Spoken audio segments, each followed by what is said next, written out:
Bonjour, je m'appelle Michael Galash et je vous souhaite la bienvenue dans cette vidéoconférence numéro 39. Alors, hier, j'ai enregistré une conférence assez engageante, en tout cas de mon point de vue, assez engageant et provocateur. Hitler, mon pote, ça me fait d'un côté, ça me fait sourire. De l'autre côté, je me rends compte que je prends des risques parce que c'est vrai que si parmi les spectateurs ou spectatrices, euh, il y a quelqu'un qui ne comprend pas de quel point de vue je parle, alors dans ce cas-là, effectivement, je peux m'imaginer de me trouver à côté de Dieudonné ou d'autres personnes qui ont tout simplement été peut-être mal compris. Euh, il ne s'agit pas de dire que ce qui se passe au niveau mondial ou individuel entre les gens sur le plan violence, c'est bien ou pas. Je pense seulement que chaque chose a sa place et chaque chose est la manifestation de notre vision du monde d'ici et maintenant. Et que nous passons devant nos yeux systématiquement, tout le temps, le film intérieur. La projection de dedans est à l'extérieur. Même si je n'ai pas programmé qu'une telle voiture passe devant mon nez, non, c'est de manière globale, je crée une mise en scène où je perçois une mise en scène extérieure qui correspond avec ma vérité intérieure. Et si je parle du fait que Hitler est mon pote, pour juste revenir un peu dessus pour que je me sens peut-être un peu plus tranquille, parce que je sens très bien que j'affronte une peur en mettant cette vidéo en ligne, que je n'ai pas encore fait, mais ça va sûrement se faire aujourd'hui ou demain, parce que je vais jusqu'au bout de mon geste, bien évidemment. Hitler, mon pote, c'est parce que nous sommes réellement tous un. Et la cohérence absolue, c'est que nous sommes tous un.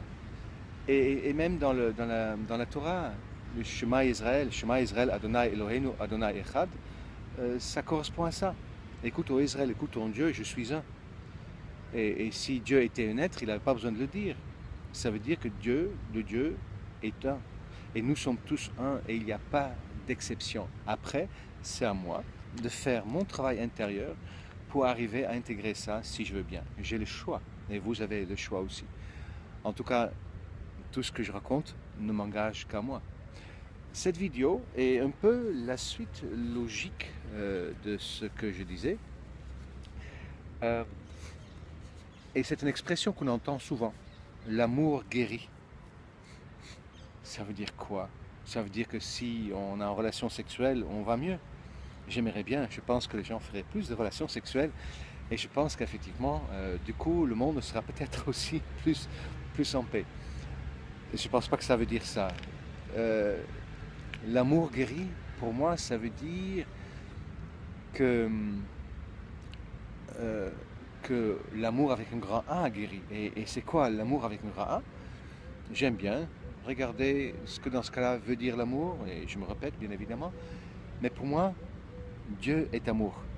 Et je ne parle pas de Dieu de la Bible, pas de Dieu qui est considéré comme un être créateur, mais le Dieu que nous sommes tous ensemble réunis, l'énergie divine, l'énergie cosmique, l'énergie de vie, l'énergie que nous constituons tous ensemble, l'illusion euh, que nous sommes tous ensemble, qui est en fait une illusion énergétique très réaliste. Et Dieu, c'est ça. Et l'amour, c'est ça. L'amour, je dirais, c'est la conscience que nous sommes ça. L'amour, c'est l'attitude et le comportement qui va avec la conscience que nous sommes ça, que vous et moi, nous sommes un, et qu'il n'y a aucune séparation, et qu'en fait, nous n'existons pas vraiment, que tout n'est qu'illusion, que tout n'est que jeu, le jeu de la vie, un jeu permettant de vivre l'expérience de qui je suis vraiment, c'est-à-dire pure énergie, à partir de ce que je ne suis pas, l'impression d'être pas de l'énergie, l'impression d'être un corps et tout ça. L'amour, Dieu est amour. Donc l'amour, c'est ça. L'amour, c'est cet état de conscience. Et ça veut dire quoi? Guérit tout. Ça voudrait dire que l'amour guérit mes maladies. Oui, oui. Et je parlerai des maladies, de décodage, comment on peut dire ça comme ça, décodage biologique. Mais oui, l'amour guérit les maladies. Si la colère ou la peur, hein, parce qu'en fait c'est ça, si la peur peut créer des maladies, mais l'amour peut le guérir, pourquoi est-ce que ça sera effectivement magique qu'une maladie disparaît, mais que c'est normal qu'elle apparaît? C'est aussi normal qu'une maladie apparaît, et maladie, ça comporte plusieurs formes de langage des oiseaux, comme mal à dire, j'ai du mal à dire, ou mal à Dieu, maladie, mal à Dieu, ça veut dire que je ne suis pas droit par rapport à Dieu. Quand effectivement je suis dans la peur, quand je ne suis pas dans l'amour, il y a automatiquement conflit à l'intérieur de moi. Si je suis dans l'amour, je peux m'imaginer que je suis en paix. C'est pas le bonheur, c'est en paix. L'être que je suis est en paix. L'être réel que je suis. L'ego n'y est pas encore. L'ego aspire à cette paix. Et ce qui est chouette, c'est que quand l'ego reconnaît réellement qu'il n'est pas ce qu'il pense être, si l'ego reconnaît vraiment qu'il est énergie pure, qu'il est paix, ça l'apaise aussi, parce que c'est l'ego qui fait les chemins. L'ego peut être la résistance si l'être temporel crée de résistance, mais l'ego peut, comment dire, peut être aussi le véhicule permettant d'aller vers la paix. Et le grand défi que nous avons, c'est d'arrêter de créer de résistance à notre propre bien-être. Ce qui est rigolo, c'est que quand des gens me posent des questions en accompagnement ou maintenant aussi avec les vidéos, moi j'ai l'impression de dire systématiquement la même chose. D'ailleurs peut-être vous avez l'impression aussi que je me répète, mais moi j'ai vraiment l'impression de dire tout le temps la même chose, mais de manière différente, pour que les personnes puissent l'entendre peut-être. Parce que la vie telle que je le conçois, en tout cas dans la compréhension pour les gens qui l'entendent pour la première fois, mais pour moi la vie est très simple. Dans la compréhension c'est très simple. De l'expliquer après à quelqu'un qui n'a pas compris, ça a l'air compliqué. Mais la vie d'une telle simplicité. Ce qui est compliqué, c'est que si tu ne l'as pas vécu de l'intérieur, c'est de l'entendre de quelqu'un d'autre pendant que tu as tout ton système de croyances qui en fait font opposition. Parce que nous avons la tendance, je pense, de valider ce que nous avons appris en premier. Si depuis notre petite enfance, nos parents nous auraient dit ok, si on avait appris depuis notre tendre enfance que nous sommes tous ensemble de Dieu et que l'autre c'est moi et que nous créons notre réalité avec nos pensées, mais aujourd'hui ça sera très difficile d'intégrer qu'il y a peut-être un Dieu extérieur. Je pense que nous adhérons très facilement à notre premier enseignant. Donc l'amour guérit tout. Oui. Et la vie est très simple. Et c'est quoi cette simplicité? C'est que la matière n'existe pas. Et ça, celui qui ne comprend pas ça, n'a qu'à retourner à l'école et trouver un professeur qui n'est pas mammouth, quoi, qui enseigne ce qui a été découvert aujourd'hui et pas ce qui a été découvert il y a 200 ans. Nous savons aujourd'hui, grâce à la mécanique quantique, que la matière, proprement dit, n'existe pas. Que quand on va chercher ce qui est l'infiniment petit, on trouve des ondes, on trouve pure énergie qui se manifeste d'une telle manière que nous le percevons et l'interprétons comme si c'était de la matière. Et cette énergie semble faire une expérience. Et la seule chose que j'ajoute, c'est l'expérience de qui nous sommes vraiment. Sinon, si c'était juste vivre une expérience, ça sera déjà fait et ma vie sera terminée. Non, je vois très très bien que si j'entre dans ce que je suis vraiment, c'est-à-dire l'amour, il y a quelque chose de bon qui se passe pour moi. Et si j'entre dans l'expérience de la peur, il y a quelque chose d'autre qui se passe. Et ce qui se passe quand j'entre dans la peur, mais il se crée des conflits. il se crée pour moi des maladies, il se crée des contrariétés, des accidents, etc. D'ailleurs, si vous avez senti la colère après ou de contrariété après ma dernière vidéo, je vous invite à faire une introspection. D'où vient cette colère? Quand on regarde bien, ça vient uniquement parce que notre ego s'identifie à la véracité, à la vérité de ses croyances. Je crois ça, j'en suis persuadé. Et si moi je crois ça et toi tu penses autrement, mais forcément ça veut dire que toi tu as tort. Et c'est assez compliqué parce que je proclame quelque chose que beaucoup de gens proclament. Beaucoup de gens qui aujourd'hui sont dans les lignes de mire de la spiritualité, que ce soit Byron Katie, Neil Walsh, Deepak Chopra, Lise Bourbeau et beaucoup d'autres, oui, Louise Hay bien sûr, qui tous enseignent à leur manière que nos croyances créent et que nous sommes tous quelque part créateurs. Et si nous sommes créateurs, ça veut dire que nous sommes le Dieu ensemble qui crée.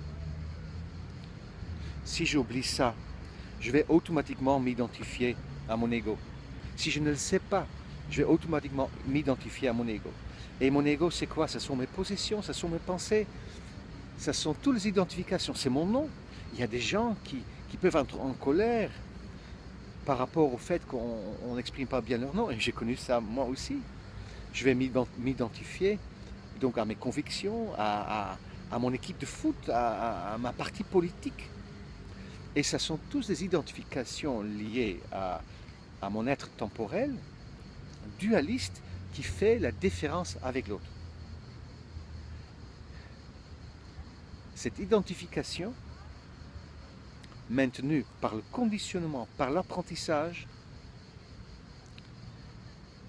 crée, de mon point de vue, toute émotion qui sépare, discordant.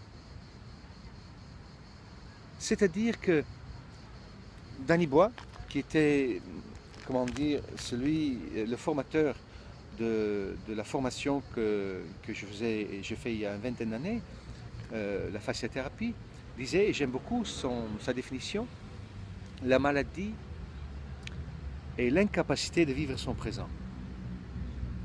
Et je pense que c'est ça, c'est-à-dire que la certitude de cette identification égotique m'empêche de vivre ce qui est. Ça me maintient dans une espèce de carapace, une armure qui fait qu'il faut que je lutte pour exister, que je pense qu'il faut que je lutte pour exister. Et la colère et la contrariété, le non-accord créent des maladies. Mon incapacité de prendre ma place, le désaccord avec les autres peut créer une crise cardiaque de la myocarde.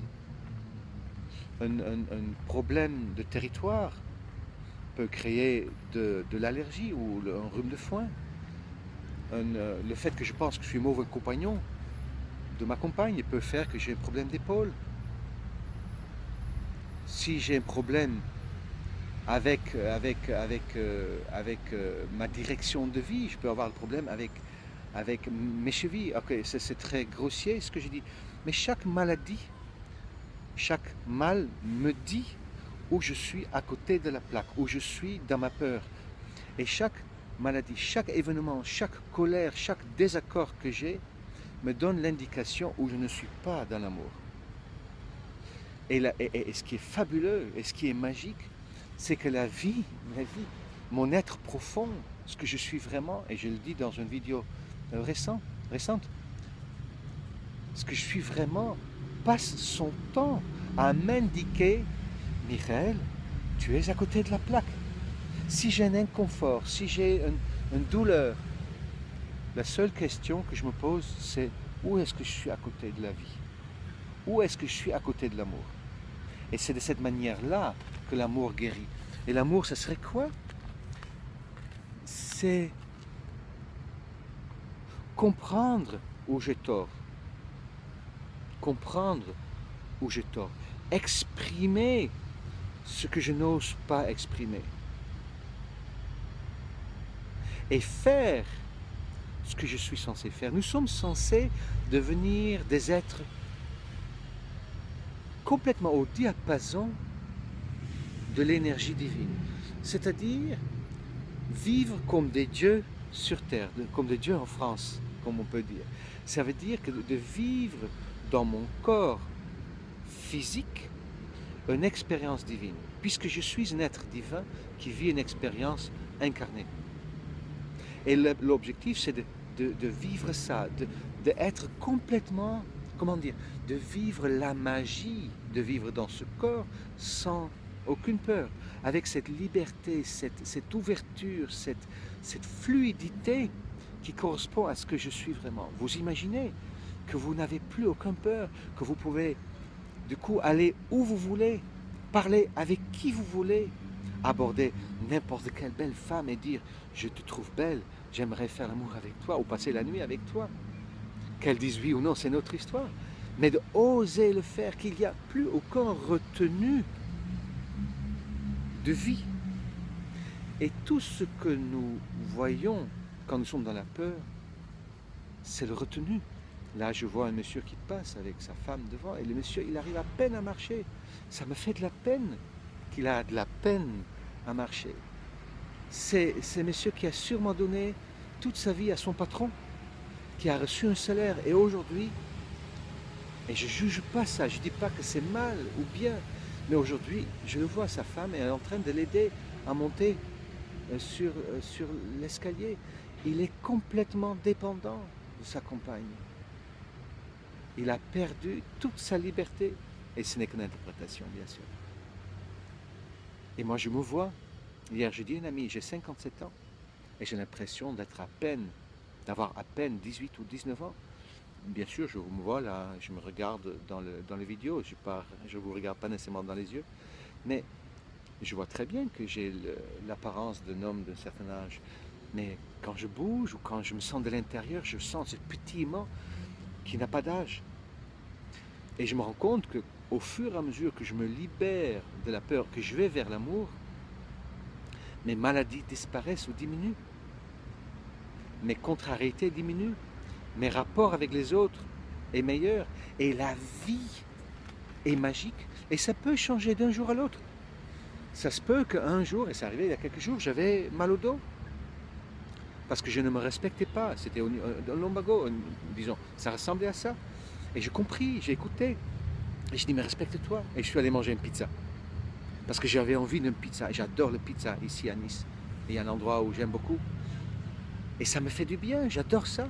Et le lendemain, la douleur dans mon dos, le lumbago, était parti. Le lumbago, normalement, ça ne part pas si vite. L'amour guérit tout. L'amour, c'est de sortir de la dualité. C'est d'entrer dans cet espace d'unité, dans cet espace de compassion, dans cet espace de compréhension avec la conscience. C'est de sortir de ce qui s'est passé hier, de sortir de... C'est comme si vous regardez chaque chose comme si c'était pour la première fois. Et vous arrêtez de vous trimballer vos cercueils d'hier, style, oui mais ça s'est passé comme ça hier, ça va sûrement se passer comme ça demain. Vous créez votre demain par rapport à ce que vous avez vécu hier.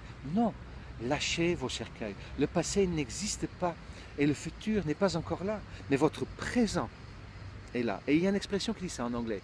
Ça veut dire, comment il dit ça the past, non, le passé n'est plus, non, je ne me rappelle plus, le futur, ce n'est pas encore là, mais l'ici et maintenant, c'est le présent. Et le présent, ça veut dire que c'est un cadeau. Ok, j'ai mélangé l'expression, ça va me revenir, forcément c'est un peu de stress devant la caméra, mais le fait de vous comporter comme si hier n'existait pas, et comme si vous n'avez pas peur du futur, et que vous regardez chacun comme si il ne s'est jamais rien se passer de mal qui a pu s'inscrire à l'intérieur de vous.